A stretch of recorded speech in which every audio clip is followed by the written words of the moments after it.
Olá, meus queridos, tudo bem? Eu sou o pastor Rodrigo Suete, sou da Igreja do Evangelho Quadrangular, no bairro Adriana, e vou estar com vocês aqui nessa live, né, nesse tempo de estudo da Igreja do Evangelho Congregacional em Caxamorra. Nós louvamos a Deus pela vida desta igreja, louvamos a Deus pela vida desses irmãos, em especial, eu quero destacar aqui o pastor Hilton, a Marcinha, sua família, são irmãos muito amados em Cristo, e porque o pastor Hilton está meio doente, então eu estou fazendo esse estudo hoje para vocês, tá bom? É um momento bastante oportuno, mesmo nessa situação que nós estamos vivendo, de pandemia, de isolamento social, podemos parar um tempo para a gente poder refletir sobre a Escritura, olhar para ela e lembrar pela Escritura de como o Senhor, então, nos manda a adorar o seu nome, ouvir a sua voz, obedecer a sua vontade. Então, queremos, nesse tempo, adorar ao Senhor com a leitura da sua palavra e com a meditação no texto bíblico. Nós vamos aguardar aqui ainda uns minutinhos, enquanto o pessoal está chegando, para que a gente possa, então, ter esse tempo de reflexão nas Escrituras. Mas até isso, sempre querendo te lembrar, né, eu acho que é bastante positivo e importante, nós devemos estar orando, né, orando pelo nosso país, orando pela nossa cidade, orando para que Deus possa, de fato, estar agindo, possa estar nos mostrando a sua vontade, possa estar cuidando daqueles que estão mais necessitados, enfermos ou ansiosos pelas questões financeiras que envolvem também todo esse tempo, para que Deus possa estar cuidando de nós. Confiamos no Senhor que reina sobre toda a terra. Confiamos no Senhor, que é o Rei Supremo, que governa toda a criação, que nada foge ao seu controle, ao seu domínio. Então, apesar de sabermos que é assim, o controle de Deus sobre toda a terra, sobre todos os homens, isso não diminui a importância da nossa oração, de nos colocarmos diante do Senhor, de nos voltarmos para Ele e clamarmos para que Deus, então, nos ajude e nos abençoe. É um tempo oportuno para isso. Creio que é um tempo oportuno também para nós nos lembrarmos da casa do Senhor, mesmo que não possamos estar nos reunindo nas nossas igrejas, nossos templos físicos, mas podemos nos lembrar disso. Eu tenho certeza que quando pudermos voltar a nos encontrar fisicamente, nos abraçarmos, estarmos juntos, com certeza estará renovada em nós a alegria de podermos fazer isso, de podermos nos encontrar presencialmente, não apenas por meio da internet, mas de fato poder abraçar uns aos outros, né? Estar juntos e convivendo assim como irmãos em Cristo, como o Senhor nos ordena a fazer. Muito bem. Vamos fazer uma oração para a gente iniciar, então, esse período de estudos. Vocês estão estudando o livro de Juízes, né? E a gente vai dar sequência a esse estudo. Então, vamos orar, pedindo que o Senhor nos abençoe nesse tempo, que o seu Espírito mesmo nos ensine, fale conosco e nos mostre a sua vontade e a sua verdade. Queria te convidar a fechar os seus olhos, a curvar sua fronte, a, nesse momento, se voltar ao Senhor em oração. Vamos orar. Pai querido, nós queremos te agradecer, Senhor, porque o Senhor é o autor da vida, é o Senhor quem está sobre nós, é o Senhor quem nos guarda, nos protege, é o Senhor que governa sobre toda a criação, o Rei supremo e soberano. Queremos te agradecer porque cremos, confiados em Ti, que nada foge ao Teu controle. Cremos que o Senhor é o Senhor Todo-Poderoso e que nossa vida está em Tuas mãos. Nossa saúde está em Tuas mãos, nossas finanças, nossa provisão está em Tuas mãos. Então, por isso, podemos tranquilizar o nosso coração diante de Ti. Queremos adorar o Teu nome, Senhor, por isso. Mas, ao mesmo tempo, queremos clamar a Ti, ó Pai, que o Senhor venha e, com mão poderosa, intervir sobre a vida daqueles que estão sofrendo, dos nossos irmãos que estão doentes, dos nossos irmãos que estão ansiosos pelo futuro, daqueles que estão com dificuldades financeiras nos seus negócios, aqueles que estão desempregados. Que o Senhor os visite, ó Deus, que o Senhor console os corações, que o Senhor os fortaleça, que o Senhor os abençoe. Toma-nos agora, Senhor, quando vamos ler a Tua palavra, que Teu Espírito Santo nos guie para que possamos aprender mais de Ti. É que eu te peço, Deus, em nome de Jesus. Amém? Muito bem, queridos. O texto de hoje é o capítulo 18 de Juízes. O texto é um pouco longo. Eu vou ler todos os 31 versículos, tá? Então eu gostaria que você acompanhasse aí na sua Bíblia. Naqueles dias não havia rei em Israel, e a tribo dos danitas buscava para si herança em que habitar. Porquanto, até aquele dia, entre as tribos de Israel, não lhes havia caído por sorte a herança. Enviaram os filhos de Dan 5 homens dentre todos a sua tribo, homens valentes, de Zorá e de Estaol, a espiar e explorar a terra. E lhe disseram: Ide, explorai a terra. Chegaram à região montanhosa de Efraim, até a casa de Mica, e ali pernoitaram. Estando eles junto da casa de Mica, reconheceram a voz do moço, do levita. Chegaram-se para lá e lhe disseram: Quem te trouxe para aqui? Que fazes aqui? Quem é que tens aqui?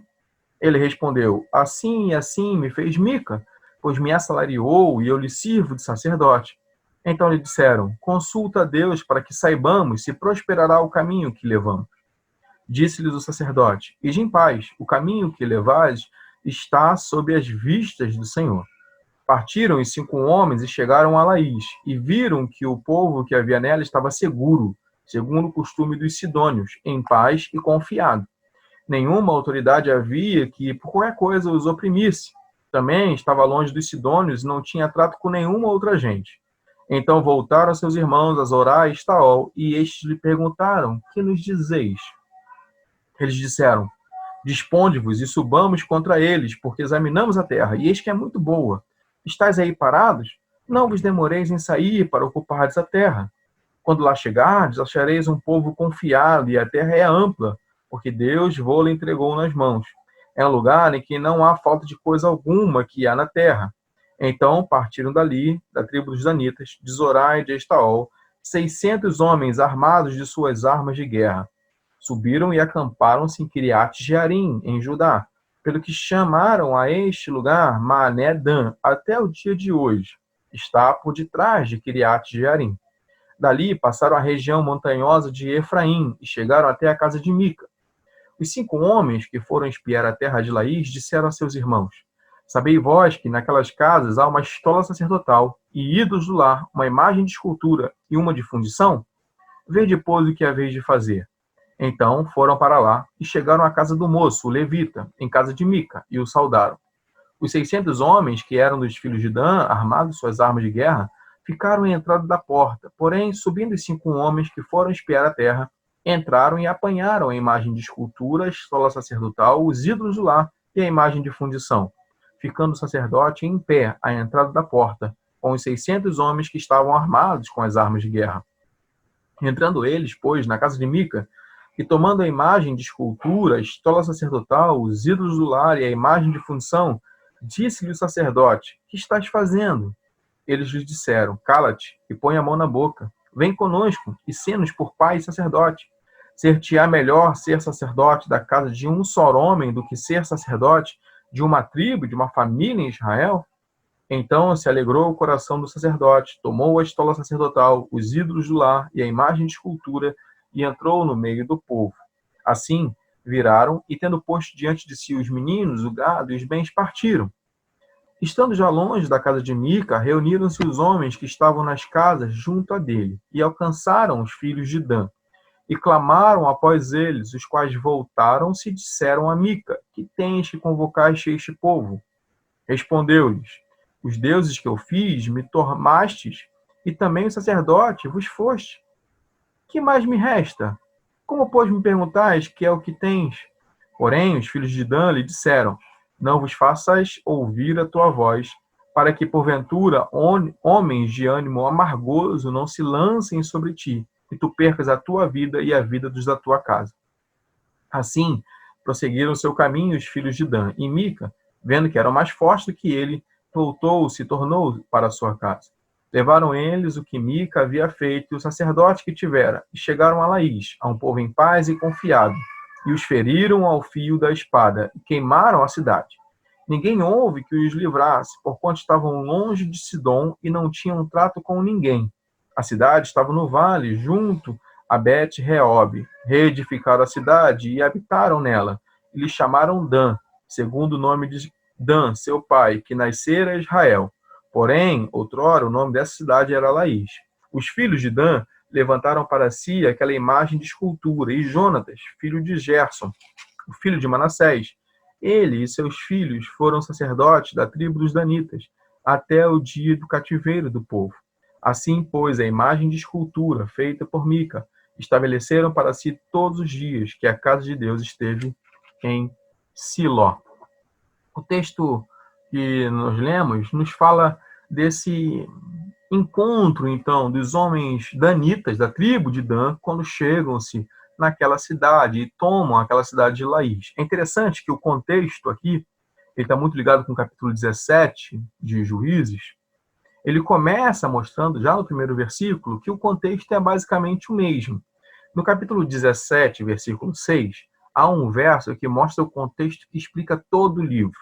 Diz assim, lá no versículo 6 do capítulo 17, naqueles dias não havia rei em Israel, cada qual fazia o que se achava mais reto. A ideia que aparece em todo o livro de Juízes é que, como não havia um rei, cada um seguia a sua própria vontade, seus próprios desejos. É claro que está implícito aqui que existia um rei, Deus, que existia uma lei, a lei de Deus, mas eles haviam abandonado tanto a obediência ao governo divino quanto a obediência à lei de Deus. Então, agora o capítulo 18 começa com uma expressão bem parecida. Naqueles dias, não havia rei em Israel, e a tribo dos danitas buscava para si uma herança em que habitar. Note que a expressão é basicamente a mesma, só que o capítulo 17 trata da ação individual das pessoas, como os homens, cada um individualmente, porque não viam um rei em Israel, agiam conforme a sua própria vontade. O capítulo 18 segue a mesma linha, só que agora não mais uma ação individual, mas uma ação coletiva. Agora os homens dessa tribo, a tribo de Dan, também faz o que lhe parece melhor, porque não há um rei em Israel. Então não são só os homens individualmente que agem sim, mas também as tribos, os grupos também agem dessa maneira, buscando uma autonomia, tentando viver independente da lei de Deus, independente da vontade de Deus, como se não houvesse o Senhor reinando sobre Israel e como se não houvesse uma lei, a lei de Deus, que era a lei sobre eles. Agora, note que Deus já tinha dado uma ordem que, quando eles entrassem na Terra Prometida, eles deveriam expulsar da terra as tribos e os povos estrangeiros, deveriam tomar posse da terra. Mas quando eles entram, apesar de terem muitas batalhas logo no início, depois parece que eles se cansam um pouco das batalhas. Parece que eles começam a achar melhor, mais conveniente, ao invés de batalhar e expulsar os povos, conviver com eles. Eles começam a se satisfazer em dividir a terra, em ter a terra partilhada com essas nações. Eles não desapossam esses povos. E aqui a gente vê um desses povos, na cidade chamada de Laís, um povo que é denominado aqui de Sidônio, são os fenícios. Essa região é a região norte de Israel. A tribo de Dan se sente tão prejudicada e resolve buscar o seu próprio direito. Ela não está mais em unidade com as demais tribos, ela não está buscando o interesse de Israel, ela quer o seu interesse. Eles olham para essa cidade e porque esses homens vivem em paz, diz o texto que eles vivem confiados, eles não têm aliados poderosos de guerra e eles estavam relativamente isolados num vale. Então, a cidade era uma cidade boa, era uma cidade isolada, que não tinha um exército poderoso e que não tinha aliados poderosos. Então, os homens de Dan acharam aqui um bom lugar para tomarem, para investirem. Eles enviam espias para a terra. Só que é interessante que esses espias, ao caminho de Laís, eles passam pela casa de Mica. No capítulo 17, a gente viu quem é esse Mica. Ele é um homem que roubou a própria mãe e depois, com medo da maldição que a mãe proferiu, ele devolve o dinheiro, mas os dois, em conluio, resolvem pegar parte desse dinheiro e fazer imagens de escultura, imagens de fundição, ídolos do lar. Mica estabelece uma casa de deuses ele encontra um jovem levita que passava por ali, estabelece esse levita como sacerdote, coloca uma estola sacerdotal sobre ele, e ele começa então aqui a criar uma religião sincrética entre a religião de Israel e a religião que ele mesmo criou com os seus ídolos que ele fez da terra. Então observe que esse Mica, ele promove aqui uma formação de uma religião sincrética entre o judaísmo e deuses pagãos. Quando os espias passam pela casa de Mica, eles reconhecem o sacerdote. A gente não tem clareza, que o texto não mostra para nós, como é que eles conheciam já esse sacerdote, mas nos indica que eles reconheceram a voz do sacerdote. Esse sacerdote já tinha dito no capítulo 17 que ele saiu de Judá e perambulava pela terra. É possível que ele tivesse passado pela região de Dan. Mas o fato é que eles agora se encontram com esse sacerdote, eles pedem uma profecia, uma bênção, para que eles possam ser bem-sucedidos na batalha que iriam enfrentar. Olham a cidade, espiam a cidade, voltam para casa e trazem de volta 600 homens bem armados, com o objetivo de ir para a batalha. Antes de irem até a cidade, passam novamente na casa de Mica, levam os ídolos, levam os deuses do lar, levam a estola sacerdotal e convencem o próprio sacerdote que seria mais vantajoso para ele, ao invés de ser sacerdote somente na casa de Mica, de um homem, mas ser o sacerdote de uma tribo inteira. Esse jovem aqui, que depois a gente vai saber o nome dele, é Jonatas, ele é bastante interesseiro. Ele é alguém que está focado em ganhar recurso, em posição, em status. Por isso ele aceita, não sendo um sacerdote, se tornar sacerdote. Ele era levita, mas não sacerdote. E agora ele abandona Mica e segue os danitas. Por que ele não faria isso? Ele estava filiado a Mica, ou seja, o seu comprometimento com Mica era meramente uma questão financeira, por conta das pratas que Mica pagaria para ele. Se ele tem mais chance de ganhar mais dinheiro com outras pessoas, ele vai atrás, não tem nenhum tipo de compromisso aqui estabelecido entre eles que seja de lealdade. A lealdade desse jovem era simplesmente com seu próprio bolso.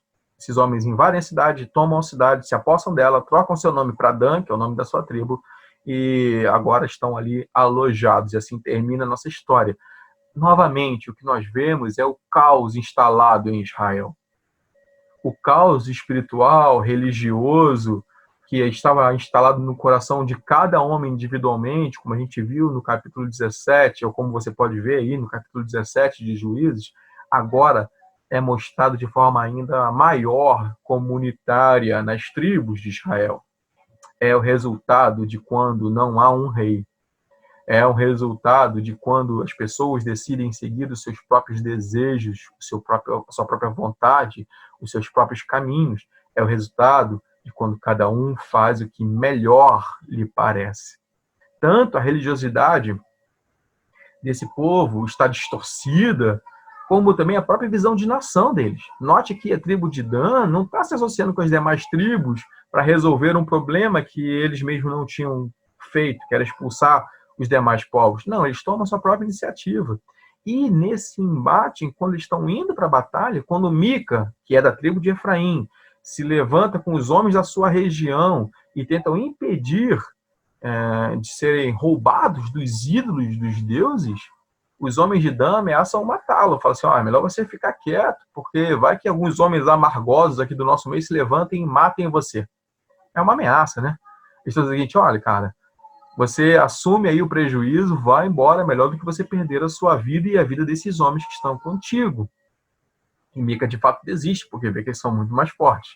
Então, não é só o senso religioso que está corrompido, também o senso social deles. Eles não se enxergam mais como uma nação. Cada tribo toma as suas próprias decisões e caminha como melhor lhe parece. Quando não há um rei, cada um faz o que melhor lhe parece. É a tônica desse livro. Então, o quadro é esse. Nós vemos aqui. Esse é o contexto. Parece, talvez, muito com o tempo que nós vivemos. Parece muito com a situação de tantas pessoas que vivem ao nosso redor e que desconsideram que existe um rei que reina sobre todas as coisas, desconsideram uma lei que é sobre todos e agem simplesmente conforme a sua vontade e os desejos do seu coração. Por isso eu creio que esse texto é tão importante para nós refletirmos hoje, é tão atual para nós, é tão presente para os nossos dias. Eu quero destacar aqui alguns aspectos, algumas lições que nós podemos tirar desse texto, que eu creio que são importantes para nós, a partir do texto e como elas se aplicam para as nossas vidas. Em primeiro lugar, quero destacar para você que a palavra de Deus, ela não é profetismo barato. Note que quando os homens de Dan querem ir para a batalha, ao se encontrarem com um sacerdote, eles pedem assim, consulte a Deus por nós. Está lá no versículo 5 e no versículo 6, que nós lemos. Eles falam assim, consulta a Deus para que saibamos se vai prosperar o caminho que nós levamos.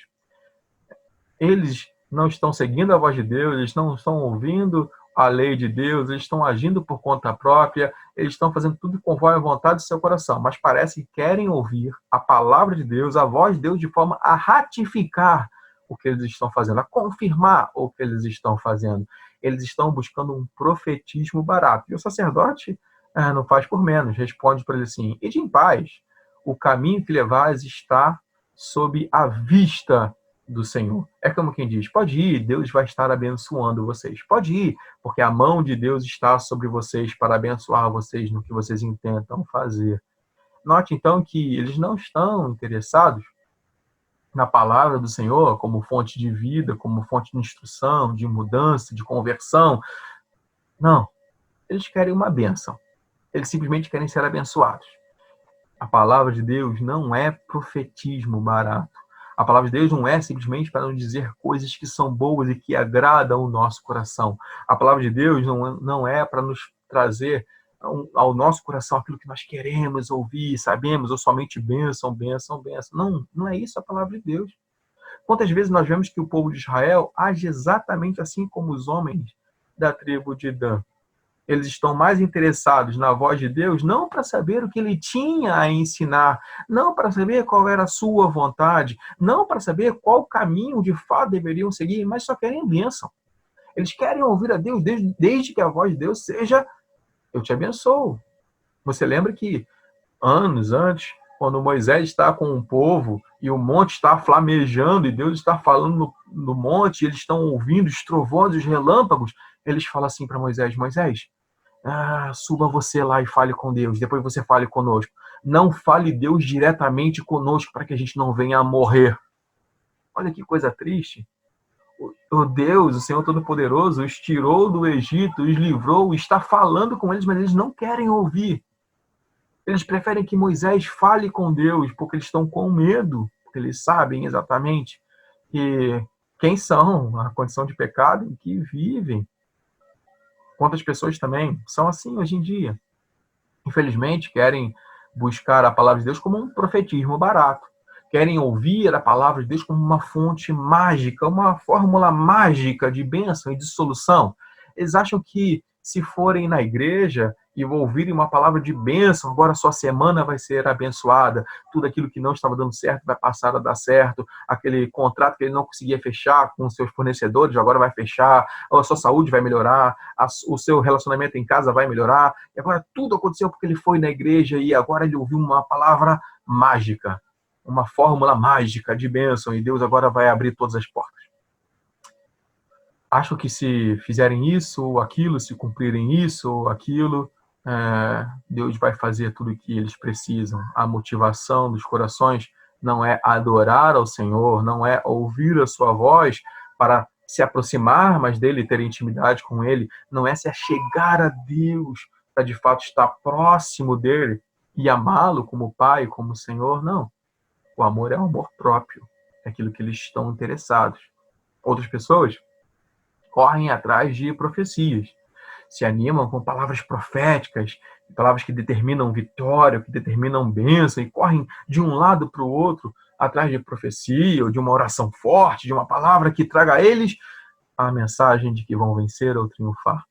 São sinais de um caos religioso que acontecia no tempo dos juízes e que acontece também nos nossos dias. São sinais de corações idólatras que buscam apenas os seus próprios interesses, de pessoas que talvez não tenham ídolos do lar, como havia na casa de Mica, ou agora com os homens de Dan. mas tem ídolos no seu coração, e que levantaram ídolos no seu coração, e que agora adoram a esses ídolos do seu coração, seja ele dinheiro, saúde, família, pessoas, sua própria vontade, sucesso, status, o que for. Não, meus irmãos, não. A palavra de Deus não é profetismo barato. A palavra de Deus é a espada de dois gumes que penetra no nosso ser, é a lâmpada que ilumina o nosso caminho, é a vontade de Deus que desmascara quem nós somos e nos mostra exatamente o modelo que nós temos que seguir, que é o modelo de Cristo Jesus.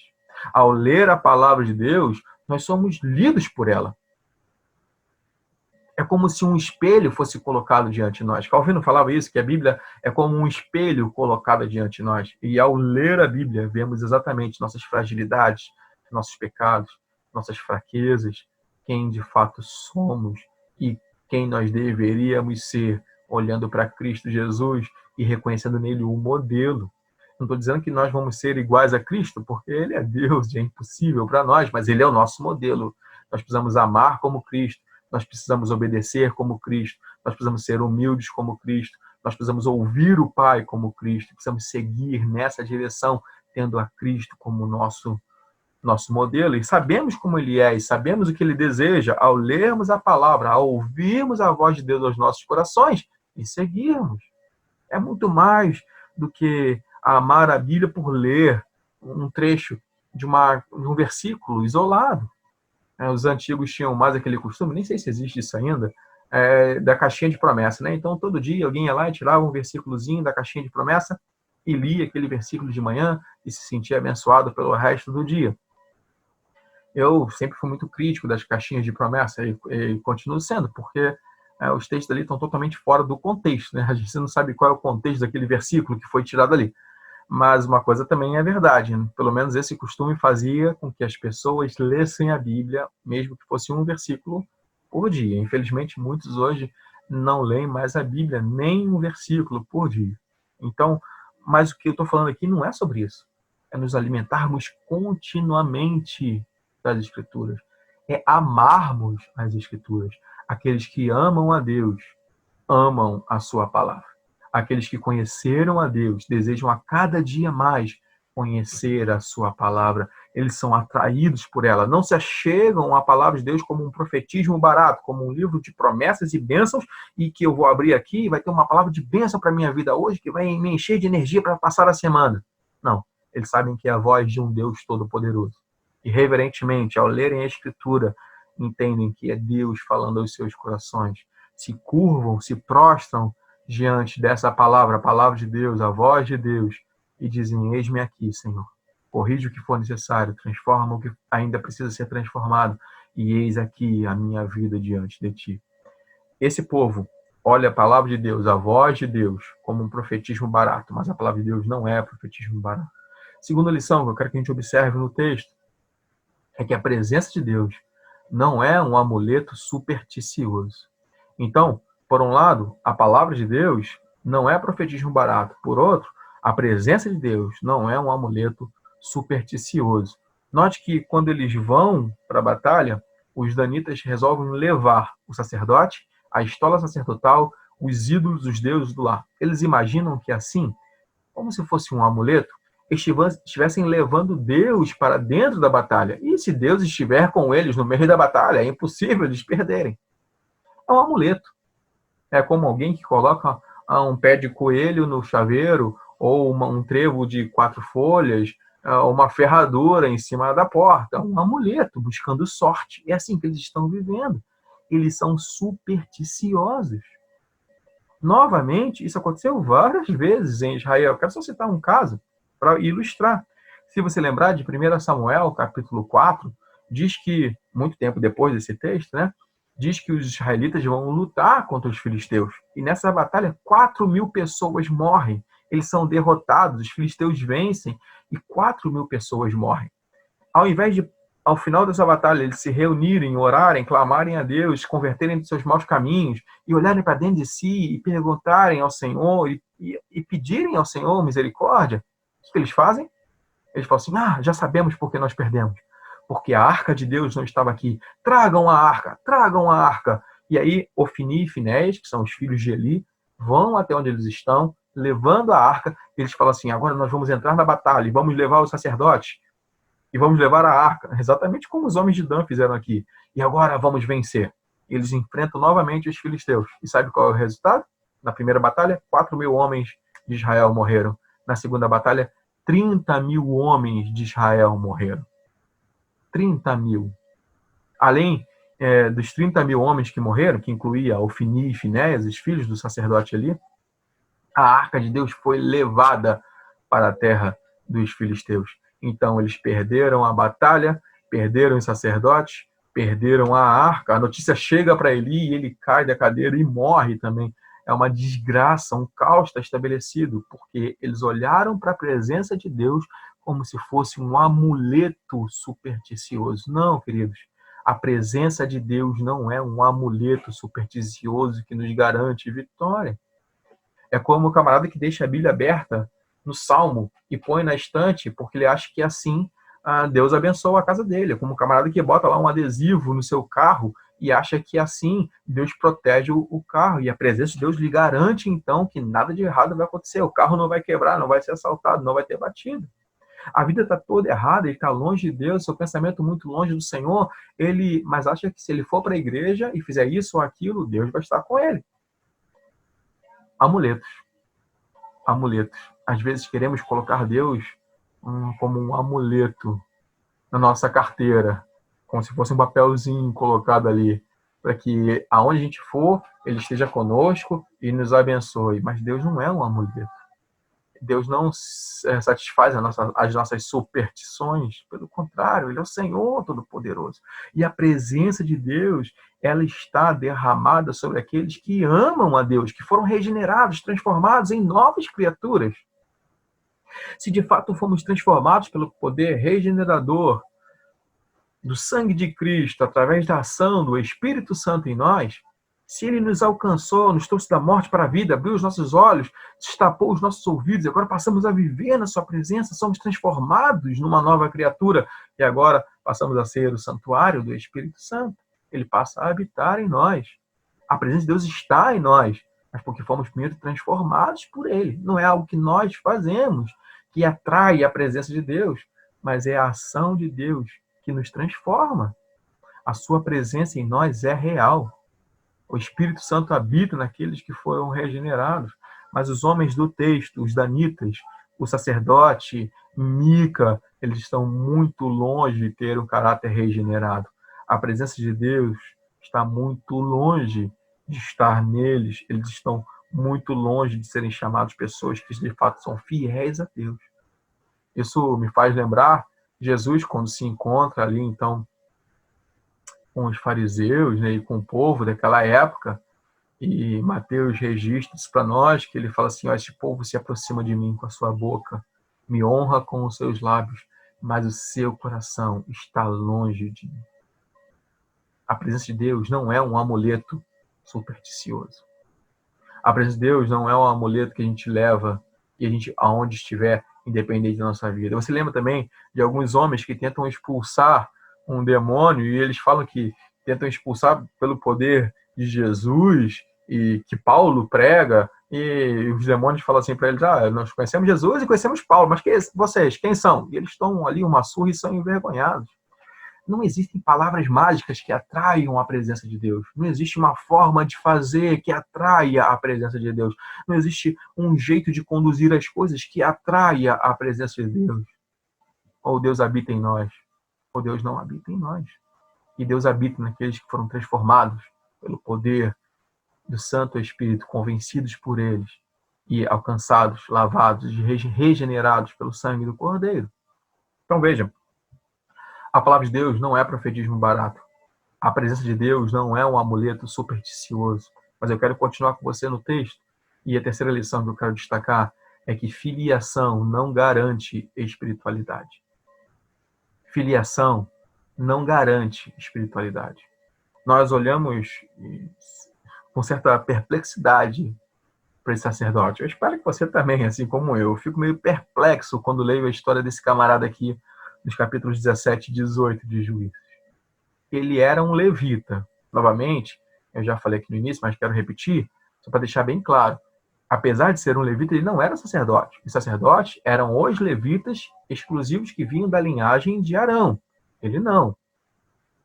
O texto diz, no capítulo 17, que ele andava perambulando pela terra. A gente sabe que os sacerdotes não tinham um pedaço de terra fixo, que eles ficavam nas tribos para servirem ao Senhor e auxiliarem assim todas as tribos. Mas ele devia estar fixo naquele lugar. Ele sai de Judá e ele passa por diversos lugares até chegar aqui na região de Efraim. Ele não está satisfeito com o propósito de Deus para sua vida e quando lhe é oferecido dinheiro, ele, mesmo sabendo que não pode ser um sacerdote, assume a posição sacerdotal em troca de dinheiro, de forma gananciosa. Agora ele abandona Mica e vai seguir os danitas, porque vai ter uma recompensa financeira ainda maior. Na verdade, esse camarada aqui é um mercenário travestido de sacerdote. E aí talvez você pense assim, temos visto tantos hoje assim, né? De fato, quantas pessoas têm ocupado posições dentro da igreja, dentro dos ministérios, muito mais interessado no ganho próprio do que no reino de Deus. Interessado às vezes em ganho financeiro, às vezes em status, posição, nome, e muito mais do que, de fato, no ganho do reino de Deus para sua vida. Mas uma coisa interessante desse camarada aqui, desse jovem, chamado Jonatas, é que diz o texto lá no versículo 30, que ele é filho de Gerson, filho de Manassés. A minha versão traz assim Manassés, mas algumas versões, outras, trazem Moisés. E parece que o texto no original referia-se mesmo a Moisés. Gerson é sabido que é o nome do filho de Moisés. Então, parece mesmo que o texto original dá-nos a indicação de que esse Jonatas, ele é um descendente de Moisés, pela linhagem de Gerson, que é o filho de Moisés. Então, note que, mesmo sendo descendente de Moisés, do grande legislador, do grande libertador do povo de Israel, com certeza isso teve uma influência muito grande na sua formação, no seu crescimento, ele agora abandonou tudo isso. Ele é idólatra. Mesmo sendo alguém que foi criado e ouvindo as histórias de Moisés e de tudo que Deus tinha feito através de Moisés, ele é um idólatra. Ou seja, o que eu quero destacar aqui para você nesse ponto é que ser filho, neto, marido, esposa de alguém cristão não garante a espiritualidade. Tem muitas vezes pessoas que são conduzidas às igrejas pelos seus pais e desde pequenos são criados na igreja. Eu mesmo sou um exemplo disso. Desde que nasci, desde que me entendo por gente, eu frequento a igreja, porque os meus pais são cristãos mesmo muito tempo antes de eu nascerem. Então, desde pequeno, eu fui criado na igreja, mas é necessário para essas pessoas que em algum momento da vida eles se convertam. Então, em algum momento eu me converti, em algum momento eu fui transformado. Filho de crente não é crentinho, né? Filho de peixe é peixinho. Filho de crente não é crentinho, não existe essa história. Mas muitos estão indo para as igrejas, muitos estão se aproximando de Cristo, ou pretensamente se aproximando de Cristo, sendo conduzidos, talvez como esse jovem aqui, sem nem entender de verdade quem é Deus, sem ter sido transformados, sem ter sido alcançados. Talvez estão indo porque seus pais sempre o levaram, e aí parece um pouco confortável continuar na tradição da família, não quer arranjar confusão com o pai, com a mãe. Talvez estejam indo porque tenham medo do que vai acontecer depois. É melhor eu ir aqui e ficar na igreja, porque depois que eu morrer, o que vai acontecer? Então, pelo menos aqui eu tenho uma esperança de não ir para o inferno. Talvez estejam indo na busca de bênçãos, como eu já citei. Talvez estejam indo motivados por uma gama de interesses. Veja, querido, ser filho, ser neto, ser parente de alguém que é um cristão, ser conduzido à igreja por esses meios, não nos garante espiritualidade. Todos nós somos chamados a olharmos para nós individualmente e termos a nossa própria responsabilidade diante de Deus para nos voltarmos para Ele em espiritualidade, em adoração, em intimidade. Apoiar-se na espiritualidade dos pais e não experimentar o encontro real com Cristo não leva ninguém a lugar nenhum. Talvez você conheça famílias que são assim, que parece que tem uma coluna ali que puxa toda a família para estar juntos na igreja. E talvez quando essa pessoa morre ou parte, acontece alguma coisa, a família desmorona. talvez porque estivessem sendo conduzidos à igreja simplesmente pela influência daquela pessoa e não tivesse uma vida real, uma experiência real com Cristo individualmente. Os israelitas se viam assim, eles se achavam o povo de Deus, e como povo de Deus, é como se Deus estivesse sempre com eles. Mas Paulo e a Bíblia não falam o tempo todo sobre o verdadeiro Israel, sobre o remanescente fiel. Jesus começa exatamente o seu ministério chamando os israelitas ao arrependimento. Se você lembrar de Mateus, capítulo 3, versículo 2, ele começa pregando assim: arrependei-vos, porque é chegado o reino dos céus. Note, ele está pregando para judeus, ele está pregando para israelitas. Arrependei-vos, porque é chegado o reino dos céus. É como quem diz: vocês acham que vocês são o reino de Deus, mas o reino de Deus está chegando agora, e vocês precisam se arrepender para entrar nele.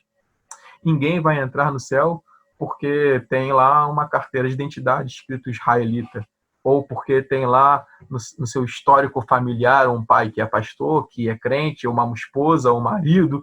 Não, não. Ou um filho, né? Não. Todos nós somos responsáveis diante de Deus. Se não houver arrependimento e conversão genuína nos nossos corações, ficaremos como esse levita aqui. Pode até estar envolvido no ministério, pode estar até servindo no reino de Deus, pode até ter uma filiação de homens de Deus e mulheres de Deus na sua árvore genealógica. De nada vai servir. O profeta Jeremias, quando prega lá para o povo na sua época, ele alerta o seguinte, ele diz o seguinte: olha, nunca mais se dirá este provérbio em Israel. Era um provérbio, um ditado popular que era dito ali por eles. Nunca mais se dirá esse provérbio: os pais comeram uvas verdes e os filhos é que se embotaram os dentes. Então, era um ditado. Os pais comeram uvas verdes e os filhos ficaram com os dentes embotados, sentiram lá o amargor. Nunca mais vai se dizer isso. Por que era comum eles falarem isso? Porque diziam o seguinte: tudo que nós estamos sofrendo é a consequência dos pecados dos nossos pais. Nós não pecamos, mas os nossos pais pecaram, e por isso estamos sofrendo tudo que estamos sofrendo. Jeremias fala assim: não, para de falar isso. Cada um é responsável pelaquilo que faz.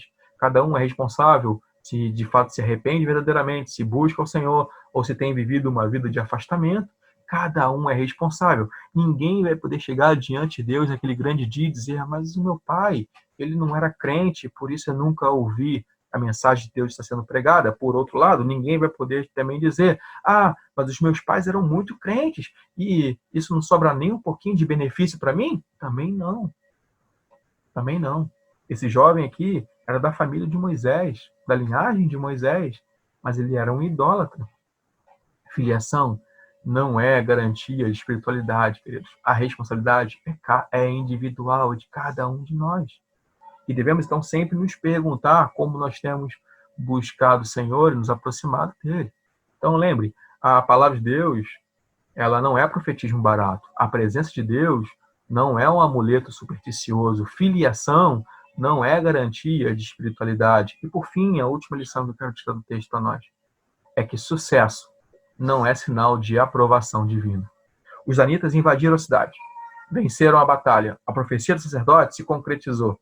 Pode parecer que ambos aqui tiveram sucesso. O sacerdote teve sucesso, porque aquilo que ele falou aconteceu. Os danitas tiveram sucesso, porque aquilo que eles tentavam fazer, que era invadir a cidade, tomar a cidade, se estabelecer na terra, também aconteceu. Com certeza, foi um grande sucesso para todos aqui envolvidos. Mas isso não significa que houve aprovação divina.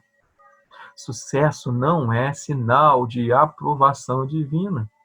Infelizmente, o tempo que a gente vive é tão pragmático que nós temos uma tendência, a tendência de olhar com os nossos olhos humanos e imaginar que o sucesso aparente, o sucesso humano, isso é sinal de aprovação divina. Vivemos esse evangelho meio que pragmático, que imagina que aquilo que dá certo está certo. Não, nem sempre é assim. Você já deve ter conversado com pessoas que falam dessa maneira. Eles falam assim: não, mas a igreja está cheia, então Deus deve estar aprovando. Não, necessariamente. Mas os nossos objetivos aqui estão sendo alcançados, o objetivo do ministério está sendo alcançado, então é um sinal de que Deus está aprovando. Não, necessariamente. Mas os meus negócios, o meu trabalho, ele está prosperando, é sinal de que Deus está me aprovando. Não, necessariamente. Mesmo realização de milagres, muitos milagres estão acontecendo aqui no nosso meio, é sinal que Deus está nos aprovando. Não, necessariamente. Lembra de Mateus capítulo 7? Esse é um texto que eu sempre fico muito pensativo a respeito dele. Ele fala antes sobre as árvores que dão frutos bons e frutos maus. A árvore boa produz bons frutos, a árvore má produz maus frutos. E aí ele chega no versículo 21 e 23, fala assim: nem todo que diz Senhor, Senhor entrará no reino dos céus, mas aquele que faz a vontade do meu Pai que está nos céus. E aí, olha só o que ele diz: muitos me dirão naquele dia: Senhor, profetizamos nós em teu nome. Em teu nome expulsamos demônios. E em teu nome fizemos muitas maravilhas. A resposta de Jesus não é: isso é mentira, vocês nunca fizeram isso. Não, isso é mentira, nunca aconteceu. Jesus não contraria. De fato, a resposta de Jesus parece nos indicar que, de fato, eles profetizaram, expulsaram demônios e fizeram muitas maravilhas. E então lhes direi abertamente, prossegue Jesus na resposta: nunca vos conheci. Nunca. Apartai-vos de mim, vós que praticais a iniquidade. Olha o que Jesus fala. Jesus não desqualifica, diz: não, vocês nunca fizeram isso, não, isso foi só o emocionalismo do povo. Não, ele não refuta isso. Por outro lado, também ele não fala assim: não, na época que vocês faziam isso, eu estava muito próximo de vocês em intimidade, mas depois vocês se afastaram de mim e agora vocês estão longe. Também não. Ele fala: eu nunca vos conheci.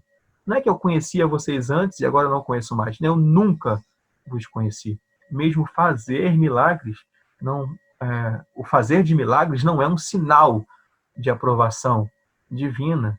Veja, querido, não basta ser usado por Deus. Até uma mula foi usada por Deus. Nós precisamos ser aprovados por Ele.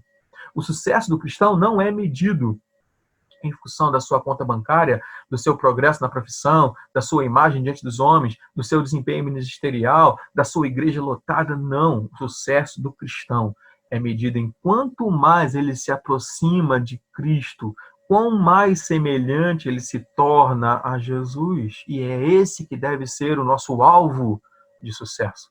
Esses homens aqui estão tendo um aparente sucesso, mas eles não estão aprovados por Deus. Então, veja, quando nós olhamos para Cristo, é exatamente esse padrão de sucesso que nós vemos nele. Ele, sendo Deus Todo-Poderoso, se esvaziou da sua glória, como Paulo nos diz em Filipenses. Ele abriu mão da sua glória e veio viver no nosso meio. Ele vem em Israel, uma província de pouca importância dentro do Império Romano. Ele nasceu pobre, num pequeno vilarejo, deitado numa manjedoura no meio de animais. Foi criado em Nazaré, um lugar desprezado até pelos judeus. Viveu pobre, sem ter nenhum onde recostar a sua cabeça. Andou cercado por pessoas, na sua grande maioria, humildes. Ele foi condenado e preso numa cruz ao lado de criminosos. Ele morreu uma morte humilhante, vergonhosa, que era a morte de cruz. Aos olhos dos judeus, isso era um escândalo, e aos olhos dos gentios, isso era loucura. O seu sucesso não foi medido pelos olhares humanos, mas o seu sucesso foi medido por ter obedecido o Pai até o fim. Por isso ele foi ressuscitado, glorificado, e tem um nome acima de todo nome, ao qual todo joelho se dobrará e toda língua confessará que Jesus Cristo é o Senhor. Então, o nosso sucesso não é medido baseado nos parâmetros humanos. O nosso sucesso é medido quando nós comparamos com a vontade de Deus e com mais próximos de Cristo nos tornamos. Com mais humildes nos tornamos, com mais amorosos nos tornamos, com mais obedientes ao Pai nos tornamos, com mais parecido com Cristo nós somos. Então, se lembre, a palavra de Deus não é profetismo barato. Nós devemos amar a palavra de Deus. Deve ser isso que enche o nosso coração. A presença de Deus não é um amuleto supersticioso. Nós devemos trazer a presença de Deus em nós porque nós amamos esse Deus e fomos regenerados por Ele. Filiação não é garantia de espiritualidade. Cada um de nós precisa buscar a Deus e se aproximar dEle cada dia mais. E sucesso não é sinal de aprovação divina. Avaliemos a nós mesmos e pensemos como temos sido encarados e vistos aos olhos do Pai. Eu quero terminar com uma ilustração, uma história que eu tive conhecimento há pouco tempo e que chega a ser até um pouco engraçada, mas que faz me refletir um pouco sobre como muitas vezes a gente quer ter sucesso na nossa vida espiritual e usamos caminhos como os danitas e como esse rapaz aqui, Jonatas, seguiu caminhos que não são o caminho de Deus. É a história de um homem chamado MacArthur Weller. Esse camarada viveu nos Estados Unidos e ele resolveu roubar 2 bancos na cidade de Pittsburgh. O que foi interessante nesse assalto, ele foi sozinho, é que ele tinha uma arma, mas ele não tinha nenhuma máscara. Então ele entrou nos 2 bancos, assaltou os bancos, armado, mas sem nenhuma máscara, nada que pudesse esconder a sua fisionomia. Então todas as pessoas que estavam ali logo o reconheceram, sabiam quem ele era, ele vivia por ali. Foram à polícia e o denunciaram. A polícia foi então na sua casa e o prendeu.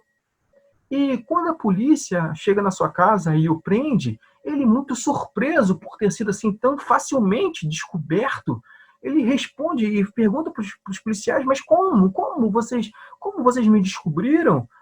Eu estava coberto de suco, como? Os policiais não entenderam direito e o levaram para a delegacia. E ele continuava repetindo isso: mas como me pegaram, como me descobriram? Eu estava coberto de suco, eu estava coberto de suco. E aí, depois do interrogatório, eles conseguiram entender. Esse homem, o MacArthur, ele havia aprendido em algum momento da sua vida que se alguém pegasse suco de limão e escrevesse com suco de limão num papel em branco, era como se fosse uma tinta invisível. E que somente quando esse papel era aquecido é que então podia se ver a marca do que foi escrito.